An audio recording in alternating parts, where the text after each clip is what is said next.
está con nosotros en el estudio el académico de la Facultad de Gobierno de la Universidad del Desarrollo, Gonzalo Müller, y también el analista político de la Universidad de Santiago, Bernardo Navarrete. Los dos, gracias por venir de nuevo. ¿Cómo están? Muy bien. Hartos números y que cobran más relevancia con un gobierno que está saliendo y con uno que va listo ya para hacerse cargo de la administración. El presidente Piñera, 36% de aprobación, 47% de desaprobación, y desde la llegada a la democracia se transforma en el presidente que, entregando su mandato, tiene los niveles de aprobación más bajos. Haciendo ya un análisis de estos 4 años, ¿tienen alguna explicación un poco más holística de lo que ha ocurrido para esas cifras? No sé quién quiere partir. Mira, yo creo que lo que muestra esta encuesta, similar a lo que muestran otras encuestas, es que el gobierno del presidente Piñera va a terminar subiendo en términos de aprobación, remontando un poco las dificultades que tuvo, sobre todo a medio mandato.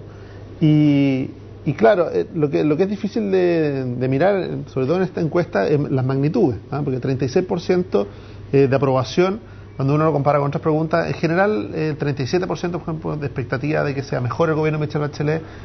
¿Cómo lo lee uno? ¿Si es alto o es bajo? ¿Es un nivel de proporción? Lo que está claro es que está bajo el 50% de aprobación, y que en el fondo lo central, creo yo, es que muchas de las expectativas que se sembraron en este gobierno no se han visualizado, o al menos en esta encuesta no se visualizan. O sea, es muy notorio de que las personas no visualizan en 1 o 2 o 3 obras, grandes obras, identificables directamente con este gobierno, y por lo tanto que se pudieran traducir en una mejor aprobación. Desde ese punto de vista, Bernardo, si alguien estuviera probablemente en los zapatos del presidente, uno podría irse como derrotado para la casa con estas cifras de aprobación, sabiendo que hizo probablemente el mejor esfuerzo, pero que, como dice Gonzalo, la gente no lo percibió. Lo que pasa es que, claro, las personas van a comparar necesariamente. Si uno es un ciudadano informado, digamos, y toma las encuestas en una serie de tiempo, claramente esto es una derrota. Decirlo de otra manera, podría ser eventualmente una suerte de ponerle un parche curita a la cifra, ¿no es cierto? Porque de lo que estamos hablando es de la desaprobación, más que la aprobación. Y en definitiva es un dato fuerte para cualquier presidente, porque comparado con Lagos, comparado con Bachelet, las cifras son radicalmente distintas. Sobre todo porque se da por primera vez, este hecho probablemente se podría haber dado con Frei Ruiz-Tagle, con la crisis asiática en el 98 y entrando Lagos el 2000 en una situación con un presidente que tiene una muy mala salida, respecto a un presidente que trae un capital político enorme. Y es un poco lo que se está reproduciendo, un presidente que está saliendo desde el punto de vista de la opinión pública mal evaluado, respecto de las expectativas que tienen sobre una presidenta que esperan que haga cambios bastante importantes. Porque esto también se centra en un problema que el gobierno Piñera no ha podido resolver durante 4 años, que es un problema comunicacional. Si uno piensa además que debería haber cierto grado de sintonía entre los medios de comunicación y eventualmente los logros del gobierno, el que los ciudadanos no visibilicen o no puedan distinguir en definitiva políticas respecto de seguridad ciudadana, vivienda, empleo, cuyas cifras son sustantivas, y aparezcan en un marasmo de logro, significa que hice mal la pega al tratar de explicarle a los ciudadanos qué hice durante 4 años. ¿Compartes ese análisis que no se comunicó bien? Bueno, a la luz de esta encuesta aparece como un hecho cierto, ¿no es cierto? Aquí hay logros objetivos de un gobierno que quizás no son los ciudadanos hoy día o a través de este instrumento capaces de identificarlos claramente. Yo creo que sí, en la base de comparación siempre estamos en un momento especial, ¿no? Porque está la expectativa, y sobre todo este estudio lo que hace mucho es focalizar la expectativa sobre un futuro gobierno, sobre una eventualidad, sobre la promesa de un cambio, ¿no es cierto? Y comparado con lo que hay hoy día o con lo que terminó. Y obviamente que en esa evaluación también está un poco marcada la derrota electoral, una derrota electoral que es reciente, estamos hablando a un mes de esa derrota. De hecho, esta encuesta en gran medida fue tomada en el momento posterior a esa derrota, y por lo tanto es razonable de que la sensación de aquellos que apoyan al gobierno estén un poco más deprimida, y de aquellos que en el fondo apostaron por la presidenta electa, ¿no es cierto?, por la presidenta Bachelet, estén con una expectativa mucho más alta, ¿no? De eso, expectativas para el próximo gobierno 37%, y se habla de un 41% comparando a Bachelet en esta administración, estas expectativas respecto de la misma administración en el año 2006. UNEUS dice algo que es alta, pero moderada si uno piensa en un 37%. ¿Tiene eso que ver en directa relación con otra conclusión que dice este estudio? Que en general hay una baja confianza interpersonal. Estamos como en una sociedad desconfiada, donde no se le cree a la institución ni al político. ¿Tiene relación todo eso? Yo creo que uno de los elementos que hay que considerar para evaluar la administración de Piñera es esa, porque uno de los temas importantes en economía no es solamente que yo crea las instituciones económicas, digamos, no solamente el área FP o ISAPRE, que aquí aparecen claramente distinguidas y que además marcan la agenda. O sea, va a ser evidente que una de las primeras medidas de Bachelet va a tener que ser medidas respecto a la ISAPRE, respecto a la AFP, en la lógica de prever el futuro. Aquí hay algún grado de angustia respecto a qué va a pasar con mi pensión, qué está pasando con mi salud. Pero cuando tenemos que los chilenos solo confían en un 13% respecto de otros chilenos, esta confianza interpersonal, yo creo que aquí hay un tema que hay que detenerse y hay que tomárselo absolutamente en serio, porque esto va hacia un tema central que es el capital social. Es decir, si los chilenos no somos capaces de entendernos respecto a proyectos en común y además no confío en el otro, todas las instituciones van a tener que aumentar sus costos de transacción porque la incertidumbre es muy alta. ¿Puedo confiar que una persona en una transacción económica mañana a las 8 de la mañana va a cumplir con su pagaré? ¿O voy a tener que crear toda una institucionalidad para lograr que efectivamente me pague a las 8 de la mañana? Y eso es un ejemplo importante, porque además genera, respecto de la economía, una serie de instituciones cuyo único negocio, cuyo único giro es segurizarme que las cosas se van a hacer como tienen que hacerse. Y en ese sentido, ¿qué rol juega la política cuando estamos inmersos, como dice Bernardo, pareciera ser en un contexto donde la desconfianza es lo que prima? Claro, porque muchas veces se repetía que las personas desconfían de la política y de las instituciones de la política. Pero aquí estamos viendo que en general la desconfianza está instalada en la sociedad, correcto, en todas las relaciones. Y en eso, el rol de la política es tratar de construir una institucionalidad que genere confianza. Yo creo que no es casualidad que estemos en presencia de que, por ejemplo, en algunos partidos se estén fragmentando. ¿Por qué? Por lo mismo, por relaciones interpersonales, básicamente, más allá de diferencia ideológica, son relaciones interpersonales quebradas, faltas de confianza. Yo creo que la ciudadanía espera y tiene una expectativa, por eso también la expectativa respecto a un futuro gobierno es moderada, alta, uno puede decir 37%, por una persona que se supone que tuvo una gran votación en una segunda vuelta, ¿no sé?, de apoyo. Es difícil entender el 37% sea como algo alto. Es bastante moderado. ¿Por qué? Yo creo que está marcado por lo mismo, por esa desconfianza que finalmente las promesas que se hicieron se vayan a cumplir realmente o se vayan a cumplir de la manera como las personas las entendieron. Una de las cosas que llama también la atención es que no aparecen liderazgos importantes. Y lo hemos conversado otras veces con los dos, en una sociedad donde no hay liderazgos importantes, los riesgos que se corren son altísimos, de los caudillos, de los populistas. ¿Cómo se revierte eso? Considerando que no hay hoy día una voz ni en la alianza ni en la nueva mayoría, salvo Bachelet, que hoy día se jacte de poder ser alguien que conduce cada uno de los sectores. Mira, yo creo que esta misma pregunta, si le hiciéramos 2 años hacia adelante, en el segundo año de la administración de Bachelet, probablemente los liderazgos estarían más claros. Porque algo importante hoy día respecto a la noticia que viene del gabinete respecto del resultado de la Haya va a ser que va a poner algún manto sobre los problemas de renovación nacional respecto de la UDI, pero este proceso de armaje cuando uno es oposición ciertamente es más fácil que cuando se es gobierno. Entonces yo creo que los liderazgos van a aparecer en la medida en que los ciudadanos empiecen a hablar la gestión ya de Bachelet como presidenta. Y en ese escenario yo diría que los liderazgos van a llegar. Ahora, ¿hay espacio en Chile para el populismo? Es posible, pero en general las instituciones en Chile, como decía un presidente, funcionan.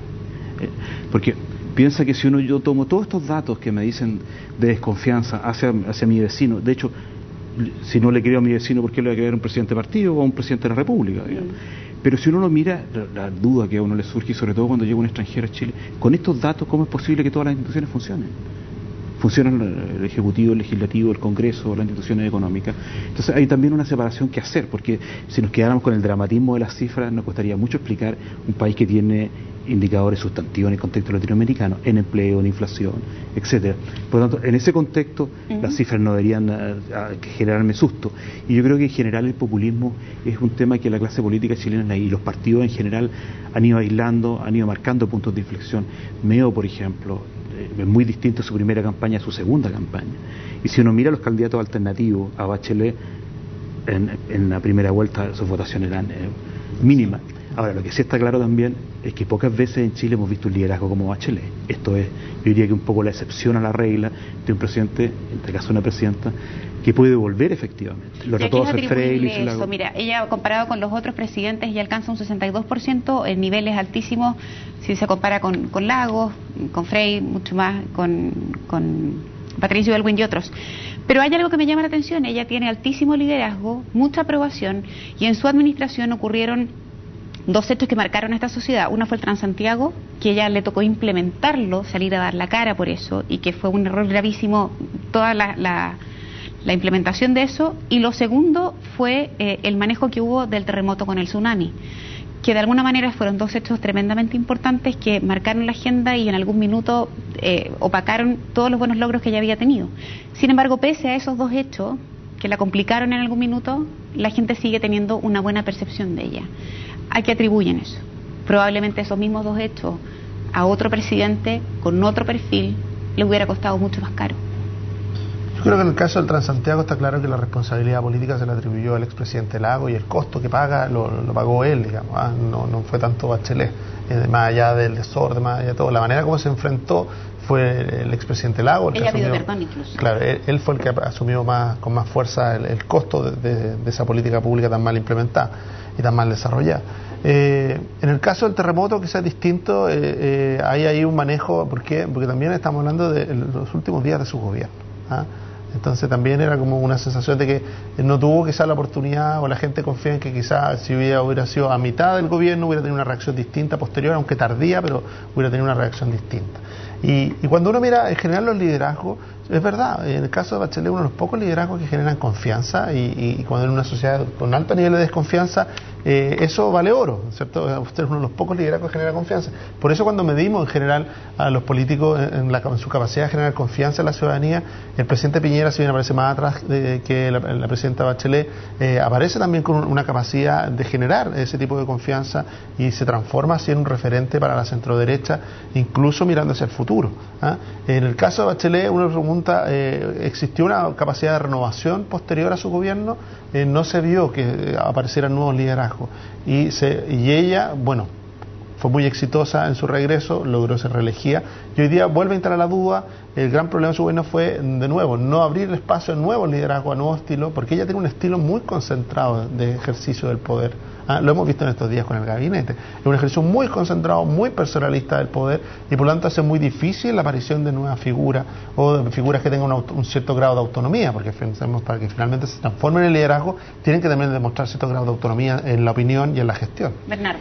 Pero es también un pecado del presidente Piñera. Si uno mirara hoy día lo que está pasando en Renovación Nacional, mucho de la decisión de 3 diputados de irse, de una senadora, incluso la propia posición de análisis que dio más Horvath respecto del futuro, tiene que ver con los proyectos de Piñera de eventualmente una reelección o de expresar un poco las tensiones dentro de su propio partido. Este puede ser un pecado propio de todo presidente, pero en alguna medida obviamente los primeros mandatarios buscan dejar huella en la historia. Y si uno compara claramente las dos administraciones, tanto la de Bachelet en su minuto y Piñera hoy día, Piñera parece ciertamente muy desmedrado, muy distante, en algo que también las personas buscan, que son habilidades blandas. Esto de creer, la política tiene mucho subjetivo. Sí. La política tiene que ver con que yo vea un presidente capaz de hacer las cosas que yo hago en mi vida diaria. No nos olvidemos también que Piñera tuvo en el rescate de los 33 mineros una oportunidad única. De hecho, se construye un liderazgo presidencial a partir de un ministro que es capaz un poco de expresar ese proceso exitoso. Uno también tiene que administrar los éxitos como presidente, pero también las derrotas. Y si algo ha hecho muy bien Bachelet es administrar sus propias derrotas, entendido, y que el ciudadano le cree cuando le dice que es capaz de enfrentar eso. No nos olvidemos que una de las imágenes más impactantes que tenemos de la administración de Bachelet es cuando es increpada por una persona en la zona del desastre, donde podrían estar eventualmente los restos de sus familiares, y la presidenta estaba caminando arriba de ellos, de estas tierras, y fue increpada duramente. Pero la reacción de Bachelet es muy humana, muy cercana, no como probablemente podría moverse un presidente en usar la fuerza pública, no, en enfrentar humanamente, desarmadamente esa realidad. Entonces, estas habilidades son propias de un presidente más que de una institución, más que algo. Algo tiene Bachelet que quisieran todos tener. Recién hablabas de Renovación Nacional, del liderazgo de Piñera ahí, y quiero compartir con ustedes información que seguramente vieron en la mañana y que habla de lo que pasa en RN, para entrar un poquito en ese tema, aprovechando que están ambos aquí. Declaración de la diputada Marcela Sabat, que dice: si Carlos Larraín no es capaz de parar a Osandón, tendré que salir yo de RN. Todo eso en el contexto de esta pelea de declaraciones ida y vuelta que se generó ayer entre el senador electo Osandón y Lili Pérez. Se dijeron de todo. Y entonces ella sale hoy día diciendo que eventualmente es ella la que tiene que renunciar. ¿Cuál es el costo político que se va a pagar por esto? Me refiero tanto para Renovación Nacional como para aquellos hoy día, por ejemplo, para Osandón y Lili Pérez, que se enfrascan en esto. ¿Hay un costo político que van a pagar? No sé si es lo que la gente está esperando ver. No, sin duda que no. Yo creo que aquí, por un lado, hay un tema institucional, la fragmentación de Renovación Nacional, o sea, la falta de liderazgo de Carlos Larraín para detener esa fragmentación. Yo creo que le va a terminar pasando la cuenta. O sea, Renovación Nacional está perdiendo perfil, no solo respecto de ser un partido de centro-derecha plural, sino que también en su capacidad de resolver sus propios conflictos. No puede ser de que, en el fondo, enfrentado a cada diferencia, la diferencia siempre pasa porque hay una persona que se va del partido. Yo creo que eso lo pone en una situación de tensión muy importante. Y lo mismo respecto de una tolerancia excesiva en algunos comportamientos, por ejemplo, en el caso del senador electo Sandón, que no solamente en este caso con Lili Pérez, sino que ya ha hecho una práctica habitual, digamos, hay un modus operandi de ser realmente una persona que enfrenta en duros términos al gobierno, al propio presidente y a cualquier persona con tal de aparecer un poco en los medios. Yo creo que ese estilo de hacer política es un estilo que al final hace daño y que las personas le terminan pasando la cuenta a los partidos que se enfrascan en ese tipo de discusiones. Pese a todo salió electo igual Osandón por Santiago Oriente, claro, pese a ese estilo del que hace alusión Gonzalo. No es cierto, pero además, a ver, en términos de capital político, Osandón, si uno lo quisiera poner en la balanza, como lo haría cualquier presidente de cualquier partido, ciertamente no guarda relación con lo que podría decir Sabaj. Lo importante del estilo de hacer las cosas de Sabaj es reparar en esta idea de algunos diputados de que son los presidentes los que tienen que arbitrar ciertas soluciones, cuando ella tiene un problema que es anterior. Todas sus declaraciones son a poner en condición su continuidad o no, pero al final del día yo creo que ella está más afuera de Renovación Nacional que adentro. Entonces, cuando no sinceramos las posiciones, tensionamos también al propio partido, porque Renovación Nacional ya tuvo su reunión. En esa reunión el tema se pudo haber zanjado básicamente con que la mesa renunciara, pero la mesa continúa, y esa mesa continúa porque tiene los votos como para continuar, y tiene una cierta mayoría parlamentaria. Ahora, lo que pasa es que esto nos llama la atención porque en los últimos 23 años, salvo la democracia cristiana, cuando se va al sector colorín de Adolfo Saldívar, no habíamos visto un transfugismo de parte de diputados y senadores. Esto es un tema que tiene que ver con esta idea de que Chile es un país bastante, sus instituciones y sus partidos son bastante más consolidados. Aquí no creamos partidos después de una derrota, digamos, o me presento por partidos nuevos, que sería el día del transfugismo. Vamos a la última parte, al último tema que nos ha convocado hoy día y que va a ser probablemente de las grandes cosas que vamos quizá a hablar hoy día, tiene que ver con, dicen algunos, inminente anuncio de gabinete hoy de Bachelet.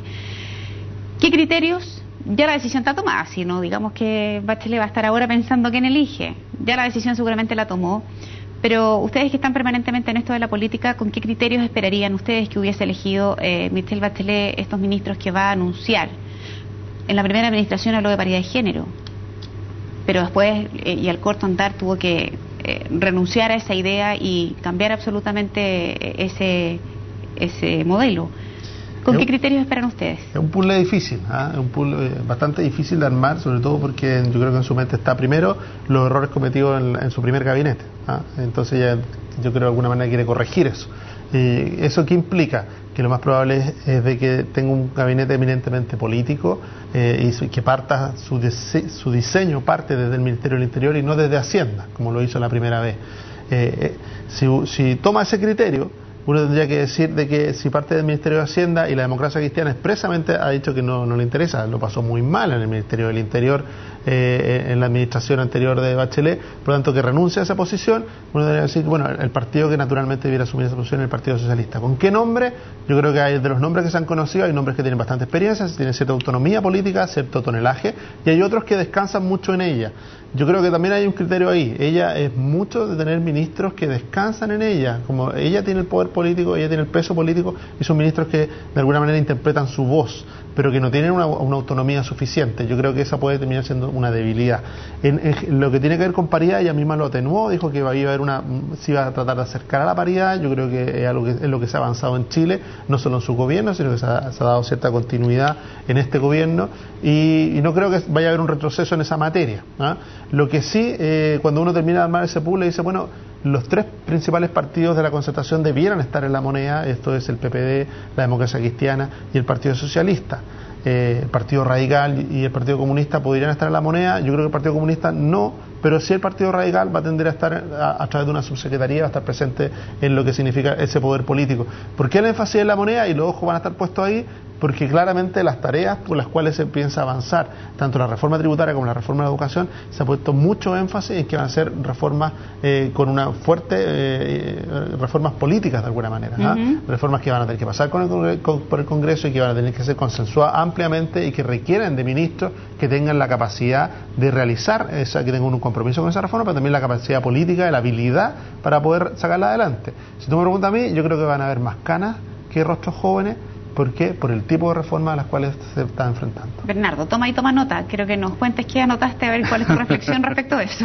Bueno, la primera de las canas, ya eso es un tema, eventualmente voy a hacer y podría ser un candidato, pero es cierto, yo creo que en esto la política requiere experiencia. Muy de acuerdo en el tema de la confianza, pero a ver, hay cosas que son básicas. Primero, la proporcionalidad. La presidenta no se puede dar el lujo de invertir los pesos electorales que representados en la Cámara de Diputados o en el Senado. ¿Qué quiero decir con esto? No da lo mismo el Partido Comunista con 6 diputados a el Partido Socialista, el PPD o la Democracia Cristiana. En ese sentido, lo lógico sería que la presidenta hiciera alguna distribución de arriba hacia abajo. No esta lógica de que la confianza y la cercanía pudiera ser relevante.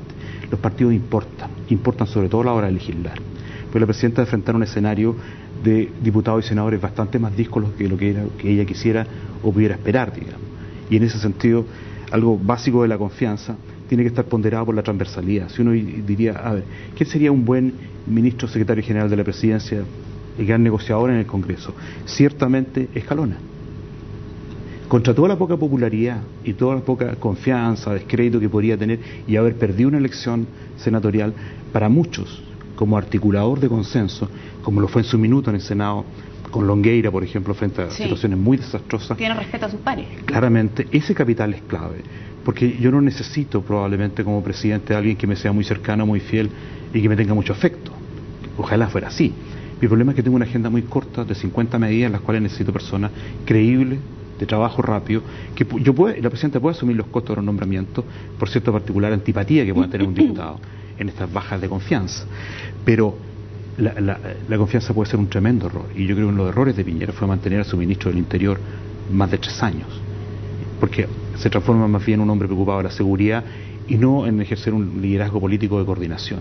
Y por eso el rol del ministro del Interior en la moneda va a ser central, pero tan central como el vocero. Es decir, uno puede decir hoy día como nunca, en un escenario de 50 medidas de un año corto legislativo, la moneda se me vuelve central. ¿Quién va a ser mi negociador con los congresistas?